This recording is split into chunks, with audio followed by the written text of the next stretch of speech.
What happens when one person decides to make a change inspired by an unlikely icon? You get a story so powerful it takes the internet by storm. Before we dive into this incredible journey of community, courage, and a rap legend's surprising reaction, do us a huge favor and hit that subscribe button and ring the notification bell. You won't want to miss the powerful stories we share every week. Let's get into it. The Southern California sun beat down on the cracked pavement of Long Beach, a relentless heat that seemed to mirror the city's own simmering energy. For 17-year-old Marcus, this heat was just a part of life, as was the site of Martin Luther King Jr. Park. It was less a sanctuary and more a monument to neglect, a place where dreams went to wither alongside the parched brown grass. Weeds choked the flower beds, graffiti screamed from every surface, and the playground equipment stood rusted and forlorn, a skeleton of happier times gone by. Marcus would often cut through the park on his way home from his part-time job, his headphones blasting, trying to drown out the palpable sense of decay. He remembered a different park from his early childhood, one filled with the sounds of laughter, the smell of barbecue, and the vibrant green of well-tended lawns. Now, the silence was only broken by the distant wail of sirens or the rustle of trash skittering across the basketball court, a sad elegy for a community space that had lost its heart. His family, like many in the neighborhood, had grown accustomed to the decline. It was a slow erosion of civic pride, a problem too big for any single person to solve, or so it seemed. "That's just the way it is now," his father would say with a sigh, a sentiment that echoed through the streets. People were busy, tired, and wrestling with their own battles. The park was a shared loss, but also a shared burden that everyone had tacitly agreed to ignore, their eyes averted as they hurried past its crumbling borders. One sweltering afternoon, Marcus was scrolling aimlessly through his phone, seeking refuge from the oppressive heat in his small bedroom. He stumbled upon an interview clip of Snoop Dogg, a hometown legend whose voice was as much a part of Long Beach as the palm trees. The rapper wasn't talking about music or fame. He was speaking with a raw, unexpected passion about responsibility. "You gotta take care of your hood," Snoop said, his voice calm but firm. "It ain't about waiting for someone else. It's about us. Right here, right now. Clean your block. Uplift your people." Those words struck Marcus with the force of a physical blow. It wasn't a lecture from a politician or a plea from a distant charity. It was a command from a man who embodied the spirit of his city. He looked out his window, his gaze falling on the blighted park across the street. Snoop's voice echoed in his mind, a stark contrast to the apathy that had settled over his neighborhood. Like a thick fog, a strange, unfamiliar feeling began to bubble up inside him. Not just frustration, but a flicker of resolve. The next morning, the sun rose with the same intensity, but something in Marcus had shifted. The usual sense of resignation was gone, replaced by a restless energy. He found a half-empty box of heavy-duty trash bags under the kitchen sink and a pair of worn-out gardening gloves in the garage. His mother watched him with a curious, slightly worried expression as he walked out the door, not towards the bus stop, but towards the park. He felt a nervous flutter in his stomach, a mix of fear and exhilaration. He stood at the edge of the park, the sheer scale of the task laid out before him. The morning sun cast long shadows, making the heaps of trash look like dark, ominous mountains. For a moment, doubt crept in, a cold whisper telling him he was crazy, that one person couldn't possibly make a difference here. The weight of the community's indifference felt heavier than any bag of trash he could ever lift. He was just a kid, a nobody trying to fix a problem that adults had long since abandoned. Then, he remembered the look in Snoop's eyes in that interview. A look of genuine conviction. He took a deep breath, the city air thick with exhaust fumes and a faint hint of ocean salt. He pulled on the gloves, the worn leather feeling like a second skin. With a decisive tug, he ripped the first trash bag from the roll. The sharp, plastic sound cut through the morning quiet, a small but defiant declaration of intent. He was starting right here, right now. The first area he tackled was around the children's slide, a place that should have been filled with joy but was instead littered with fast food wrappers, empty bottles, and sun-bleached plastic toys. He worked methodically, bending, scooping, and bagging, his movements stiff and uncertain at first. The work was grueling, unglamorous, and physically demanding. Sweat beaded on his forehead and trickled down his back, soaking his t-shirt under the already baking California sun. Passers-by on their morning commute barely gave him a second glance. A few people offered curious stares before continuing on their way, their expressions unreadable. Marcus felt a pang of loneliness, a solitary soldier waging a silent war against years of accumulated neglect. He felt invisible, his efforts seemingly as insignificant as a single drop of water in a vast, polluted ocean. The park was a canvas of apathy, and he was just one tiny brushstroke. Despite the isolation, a strange sense of purpose began to take root. With every piece of litter he removed, he uncovered a small patch of struggling grass or a forgotten paving stone. It was a slow, painstaking process of reclamation. He wasn't just cleaning up trash, he was peeling back layers of disregard, searching for the heart of the park that he remembered, the one that still existed somewhere beneath the grime and the graffiti. By the time the midday sun was directly overhead, forcing him to take a break, he had filled 3 large bags. It was a small, almost laughable dent in the overwhelming mess, yet it was a start. He sat on a bench, a clean island in a sea of debris, and looked at his work. The small cleared area looked vulnerable but defiant. For the first time in years, a tiny piece of Martin Luther King Jr. Park could breathe again. And so could Marcus. The second day was harder than the first. The initial burst of inspiration had faded, replaced by the dull ache in Marcus's muscles, and the stark reality of his lonely mission. The 3 bags of trash he had collected yesterday seemed to have been replaced overnight by a fresh scattering of litter, a disheartening reminder that his work could be undone in an instant. The sun felt hotter, the task felt bigger, and the stares from the community felt colder, laced with a palpable skepticism that pricked at his resolve. "What's that kid doing?" he heard someone mutter from a passing car. An old man walking his dog shook his head slowly, a pitying look on his face. These small moments of judgment felt like tiny pebbles being thrown at him, not enough to cause serious harm, but enough to sting and distract. Marcus tried to ignore them, focusing on the rhythm of his work. Bend, grab, bag. He put his headphones on, turning up the volume on a playlist of West Coast classics, letting the familiar beats of his city be his shield. His hands, even protected by the gloves, were beginning to blister. The physical toll was undeniable. He was using muscles he didn't know he had, and his back protested with every bag he lifted.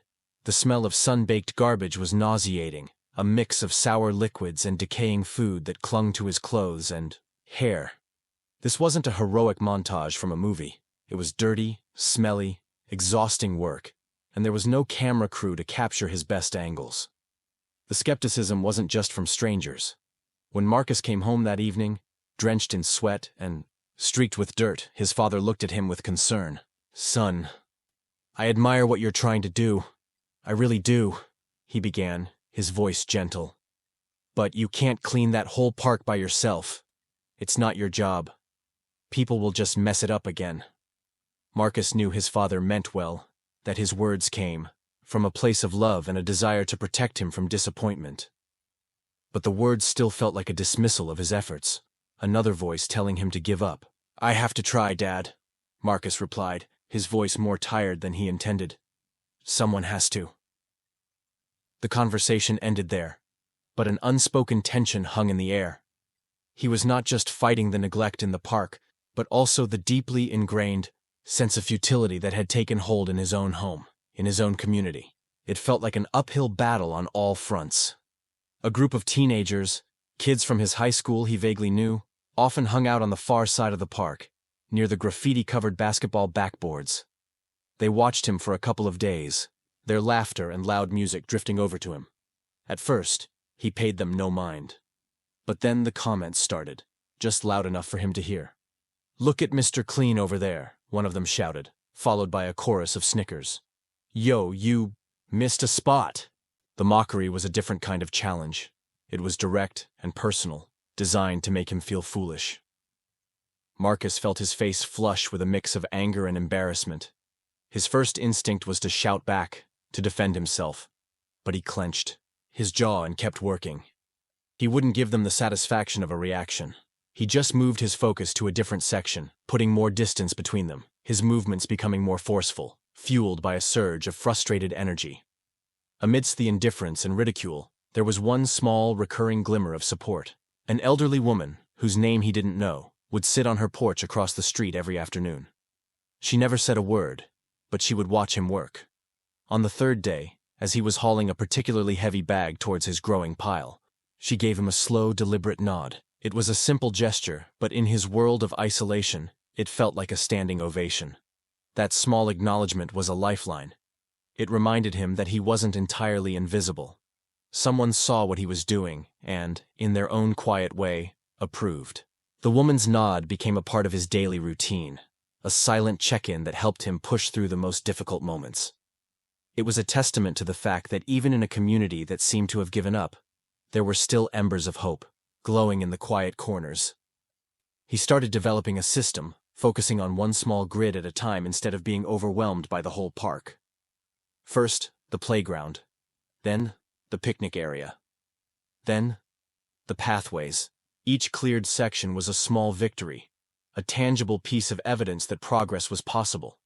He learned to pace himself, to drink plenty of water, and to ignore the soreness in his body and the doubts in his mind. He was learning the language of perseverance. The physical change in the park was slow, almost imperceptible from a distance. But for Marcus, who was intimately acquainted with every square foot he had cleaned, the transformation was profound. He could now see the original color of the benches under the grime. He had unearthed a faded hopscotch court drawn on the pavement near the swings. These were small discoveries. They were artifacts of a happier past, proof that this place once had a life. By the end of the first week, Marcus had filled over 30 trash bags. They stood in a neat, formidable row along the curb, a testament to his labor. He had cleared the entire playground area and had made a significant dent in the main picnic grounds. He was exhausted, sore, and still mostly alone in his efforts. But as he looked at that row of bags, a feeling of pride, fierce and hard-won, swelled in his chest, drowning out the whispers of skepticism. The start of the second week brought a subtle but significant shift in the park's ecosystem. The group of teenagers who had been mocking Marcus were still there, but their taunts had lost some of their conviction. They seemed more curious now, their jeers occasionally replaced by prolonged periods of quiet observation. Marcus continued his work, ignoring them as best he could, his focus squarely on the overgrown section bordering the main walkway. He was trimming back thorny bushes, revealing a long-forgotten flower bed underneath.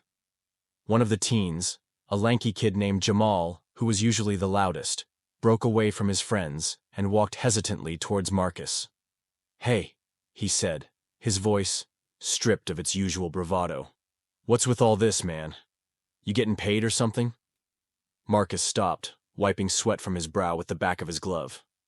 "Nah, man," he replied, his tone even. "Just tired of looking at the mess. Figured someone should do something about it." Jamal stood there for a moment, processing this. It was a simple answer, but it seemed to throw him off. He looked from Marcus to the neat rows of trash bags, then back to the small, clean oasis Marcus had carved out of the decay. "My little sister used to play here," Jamal said quietly, almost to himself. He kicked at a loose stone on the path. "She cut her foot on some glass last year. Hasn't been back since." The confession hung in the air between them, a shared piece of the park's sad history. The next day, Jamal showed up again, but this time he wasn't with his friends. He was holding a pair of thick gloves that looked like they belonged to his dad. "My pop said I wasn't doing nothing useful with my summer," he mumbled, avoiding eye contact. "Show me where to start." Marcus felt a surge of surprise and relief so strong it almost buckled his knees. He wasn't alone anymore. Jamal's two friends, Leo and Kevin, watched from a distance for an hour before they, too, sheepishly ambled over, asking for bags. The dynamic had changed completely. Their initial mockery had been a defense mechanism, a reflection of their own helplessness. Seeing Marcus's relentless effort day after day had broken through that cynical shell. Working alongside him, they started to see the park not just as a derelict hangout spot, but as a piece of their own backyard worth saving. Their presence changed the atmosphere. The work was still hard, but now it was punctuated by conversation, laughter, and the shared misery of hauling particularly heavy loads. They found a rhythm, working as a small team, their combined efforts making a visible difference much more quickly. They uncovered a water fountain, clogged with leaves and dirt, and after an hour of determined work, they managed to get a trickle of rusty water flowing from it. A victory that felt monumental. It was during that afternoon that Maria, the elderly woman who had been watching from her porch, finally crossed the street. She carried a large pitcher of ice-cold lemonade and a plate of homemade cookies. "I am Maria," she said, her voice warm and kind, her eyes crinkling at the corners as she smiled. "I have lived in that house for 50 years. I have been watching you boys. My heart has not felt this hopeful in a very long time." She began to tell them stories as they rested in the shade, sipping the sweet lemonade. She spoke of neighborhood picnics, of birthday parties under the big oak tree, and of the annual 4th of July celebration that used to fill the entire park with music and fireworks. Her words painted a vivid picture of the community's vibrant past, breathing life back into the space in a way that clearing trash alone never could. Her stories gave their physical labor a deeper meaning, connecting them to generations before them. Maria's public support was a turning point. Her presence acted as a seal of approval for the rest of the neighborhood.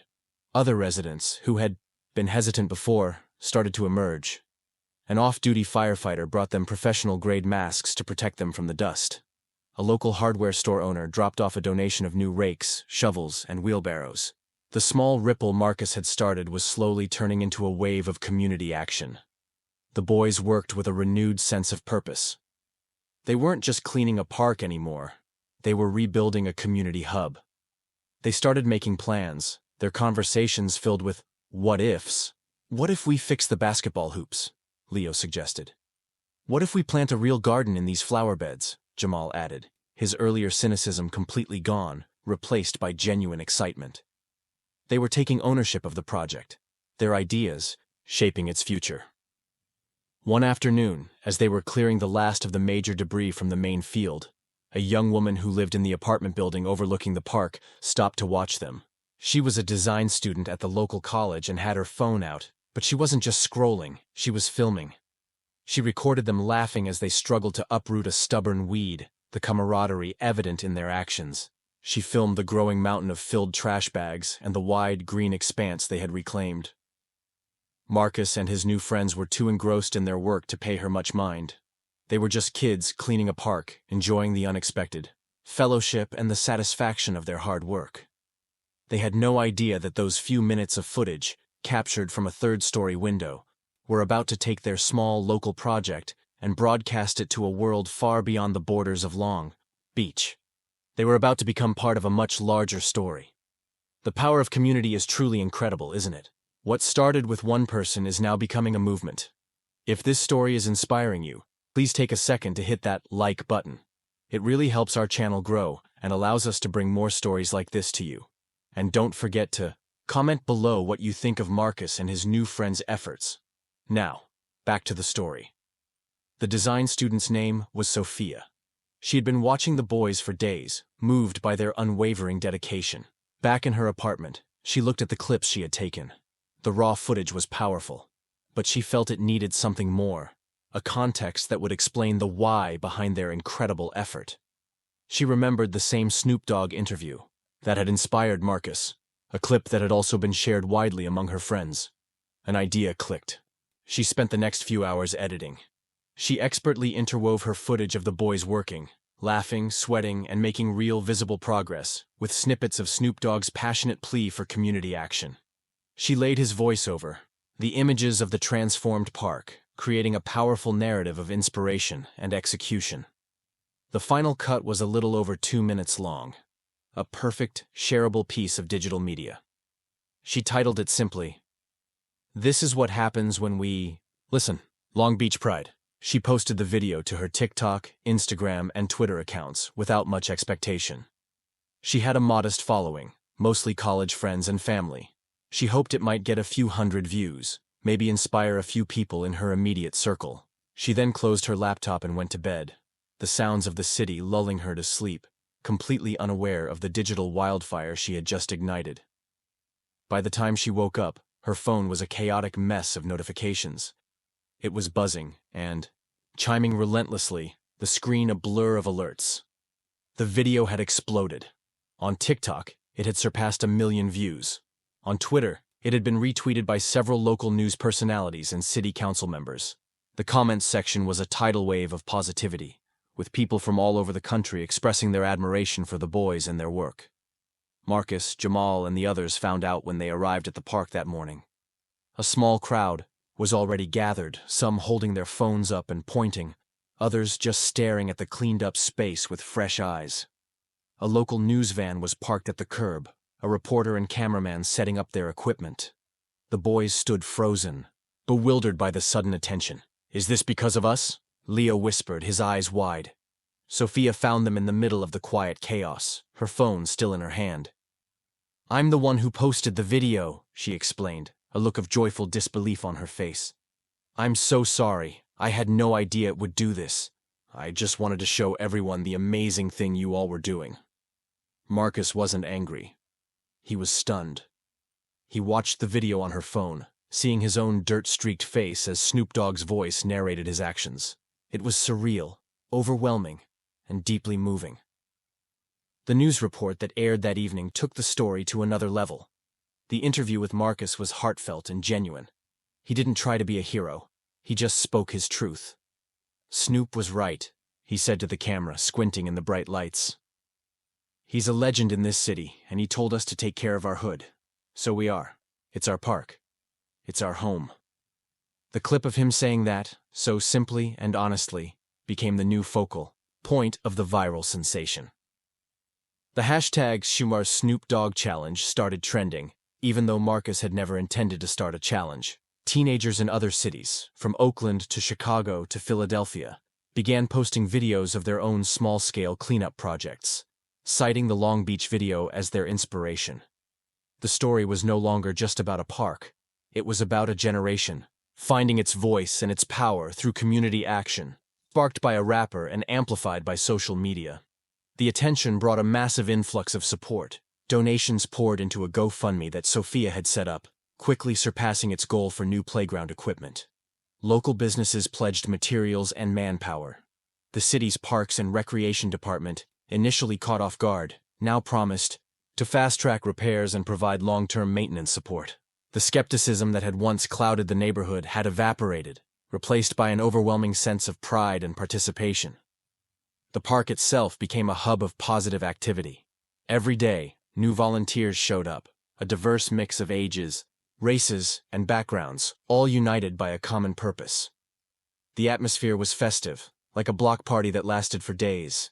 Music played from portable speakers, people brought food to share, and the work of restoration continued with a joyful, collective energy. Marcus and his friends were no longer a small crew. They were the leaders of a grassroots movement. Amidst all the chaos and celebration, Marcus remained grounded. He was still the first one at the park each morning, not for the cameras, but because the work wasn't finished. He felt a profound sense of responsibility to see it through, to honor the trust the community had placed in him. He knew the viral fame was fleeting, but the change they were making to their park and to their neighborhood spirit was real and tangible. The one question on everyone's mind, the one that buzzed in the comment sections and on the news reports was, had Snoop Dogg seen it? His social media accounts had been tagged thousands of times. Everyone was waiting and watching, hoping that the man whose words had started it all would see the incredible ripple effect they had created. They hoped he would see what Marcus had done. The notification came on a Saturday morning. Marcus was at the park, coordinating a new group of volunteers who were planting flowers in the newly cleared beds, when his phone buzzed with a tag notification from Instagram. It was a post from the official Snoop Dogg account. His heart hammered against his ribs as he tapped on it. The screen filled with a video of Snoop himself, sitting in his car, looking directly into the camera. And on a screen next to him, Sophia's viral video was playing. "Yo, check this out," Snoop began, his voice filled with genuine emotion. He pointed to the video of Marcus and his friends. "This is what I'm talking about. This young nephew, right? Here in my city of Long Beach, he heard the call, you dig? He didn't wait for nobody. He got his hands dirty for his community, for his neighborhood. This is real love. This is what it's all about." Snoop Dogg looked back at the camera, a proud, almost fatherly smile on his face. "Marcus, I see you, nephew. The whole LBC sees you. The whole world sees you. You a real-life hero, man. Keep that energy going. You inspired me. Matter of fact, I think I gotta come pull up and see this for myself. Keep doing what you doing. Much love. The video ended, and Marcus just stood there, phone in his hand, completely frozen. Jamal and Leo rushed over, having seen the same post. "Did you see it? Did you see it?" They yelled in unison, their excitement explosive.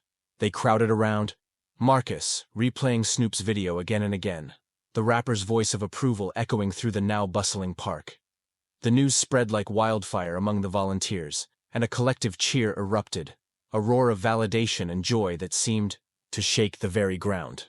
The impact of Snoop Dogg's public endorsement was immediate and immense. It was the ultimate verification of their efforts, a seal of approval from the city's most iconic figure. If the viral video had been a wave, Snoop's reaction was a tsunami.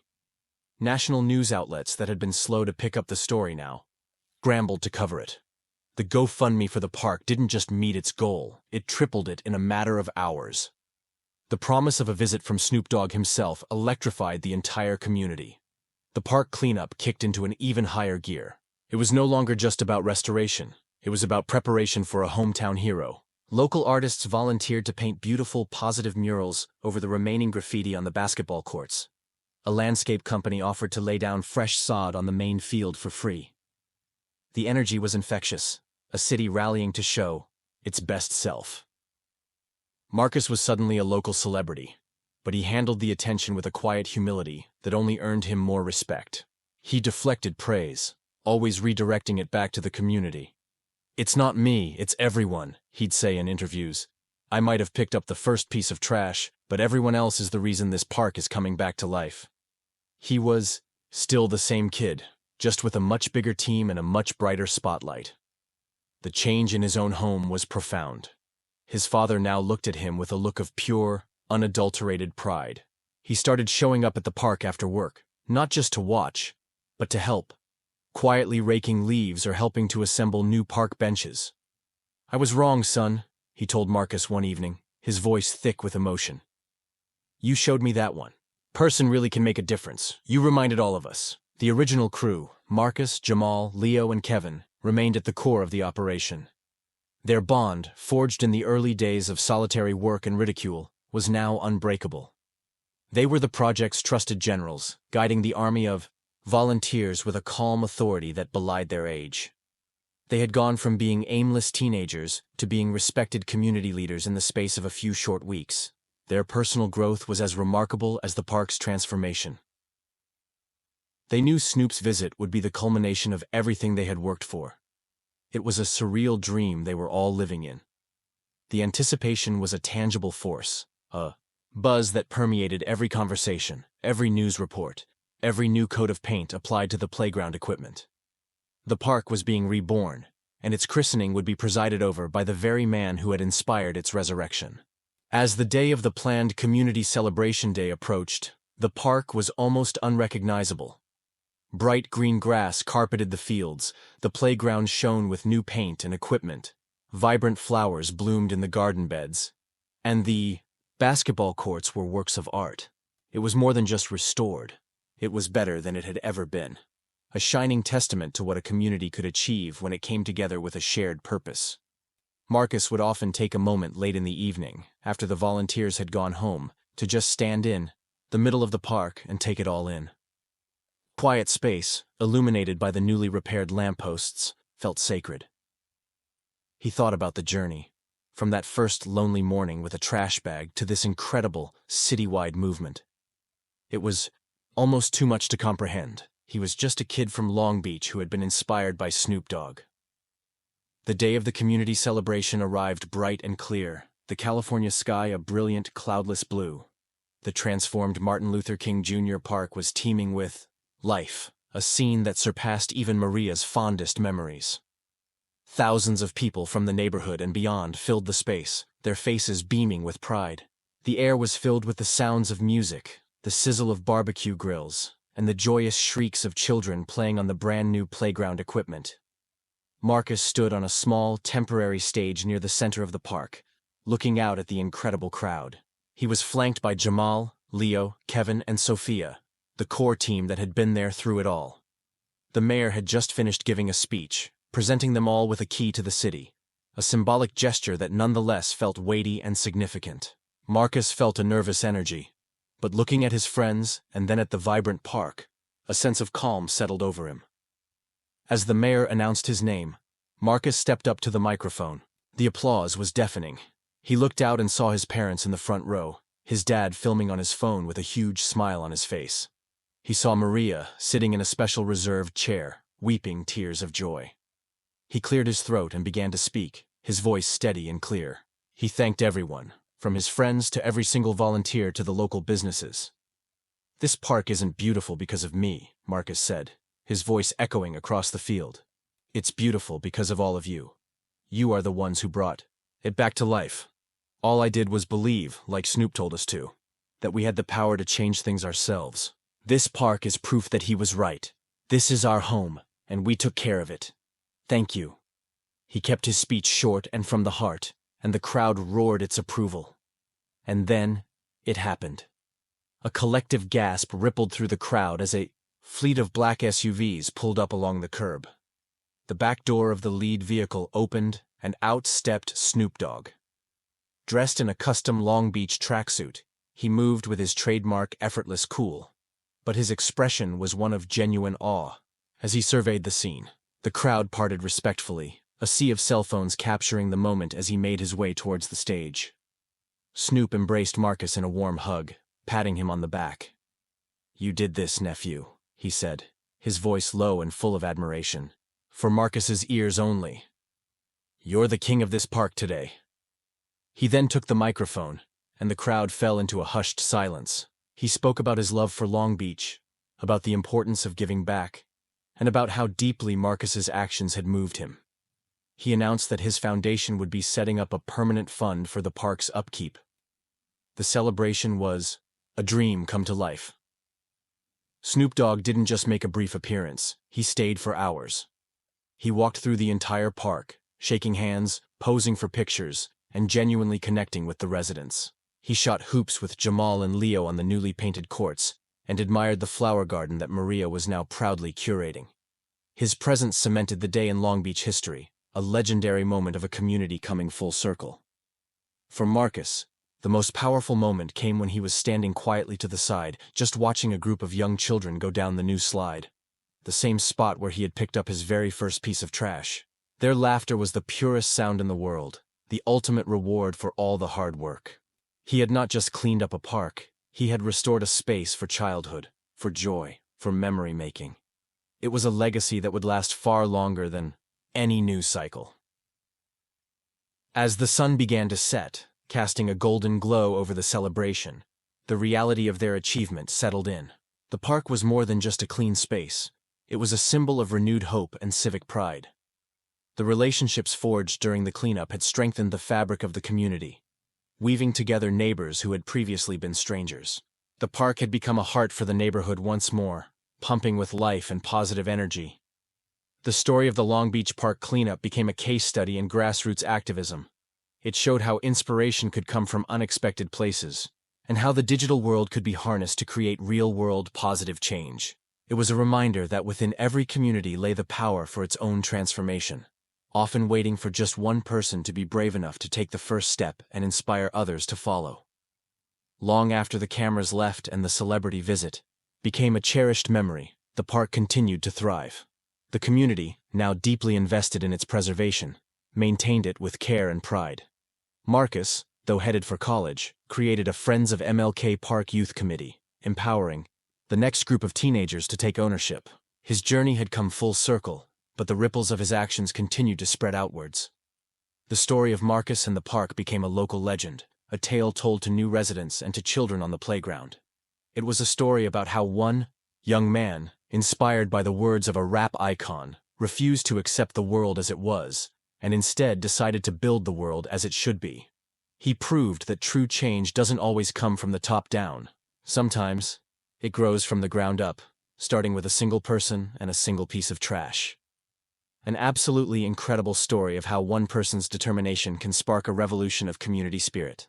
Marcus's story is a powerful reminder that we all have the ability to make a difference right where we are. What did you find most inspiring about this story? Let us know in the comments below. We read every single one, and if you haven't already, please smash that like button and subscribe to the channel for more powerful stories of real people changing the world. Thank you for watching, and we'll see you in the next one.